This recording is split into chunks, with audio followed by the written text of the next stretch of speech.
ကိုဖိုးတော့ဆိုတဲ့တခါကြီးတယောက်ရှိအဲ့ဒီတခါကြီးအတော်ဒေါသကြီးတယ်ဒေါသကြီးတော့တနေ့ရတော့လေထဲမှာလေသွားထွန်းတာပေါ့ပစိုးနဲ့သွားထွန်းပစိုးကြီးဝှေ့ပြီးတော့လေသွားထွန်းအဲ့ဒါကဘောင်းမီကိုလည်းမပါဘူးအတွင်းခံလည်းမပါဘူးဘာမှမပါဘူး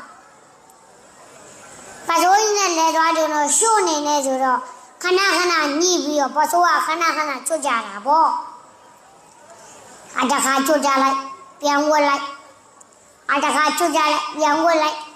နောက်ကိုရဒေါသကြီးရတဲ့ကြားတဲ့ပစိုးကခဏခဏချွတ်ကြစိတ်ကမရှိတော့တလောက်တောင်ချွတ်ချခြင်းနဲ့ပစိုးတွားကွာပစိုးကြီးချိုပြီးလှုပ်ပြလိုက်မြင်အောင်တော့ဖမ်းကြည့်ပေါ့လေအမတိုးလိုတန်းလာလေးတိုးလိုတန်းလာလေး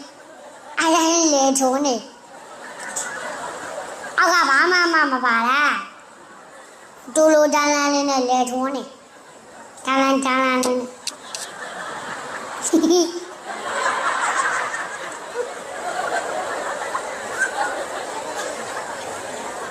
့ဒီလိုလေထုံးနေတော့သူ့သမီးမမြရေးဆိုတာရှိသူ့သမီးကအဖေကြီးကိုသမင်းကြိုက်လာဖို့နောက်ဘေးရသူတွေကဟေးကိုဖိုးတော့ဟိုမှာခမရသမီးလာနေပြီပစိုးမြဝတ်တော့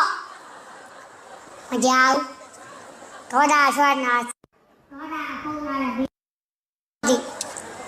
တော့သူ့သမီးလည်းရောက်လာအဖေကိုကြည့်ပြီးလှသွား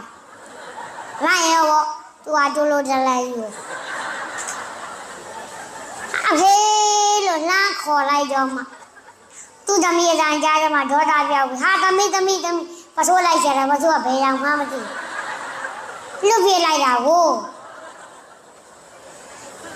နောက်ကြံရမရတဲ့ဆိုကဲကွာဖြစ်ချင်ရဖြစ်တော့ဆိုပြီးရှုံးပေါ်တဲ့ထိုင်ကြပလိုက်ရှုံးပေါ်တဲ့ထိုင်ကြပလိုက်ကန်ဆိုးရင်တော့ကန်ဆိုးရင်တော့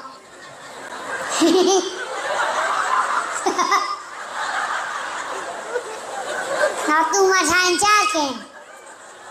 သူထိုင်ကြမယ့်နေရာမှာကျွေးမောက်တစ်ပေါက်ရှိအဲ့ဒီကျွေးမောက်မှာလည်းပဇွန်လုံးတစ်ကောင်ရှိနောက်ပဇွန်လုံးကလည်းကျွေးဝါကနေပြီးတော့လက်မကြီးထောင်ပြီးဆောက်လူဆောက်နေတာပေါ့သူ့ဘောပါကြညှက်မယ်ဆိုတဲ့နေထားအကိုဖိုးတို့ကလည်းထိုင်ရချသူ့ကိုတိုးလို့ကြလဲသွားညှက်မိတာပေါ့လေအပြီးပါလေရမှ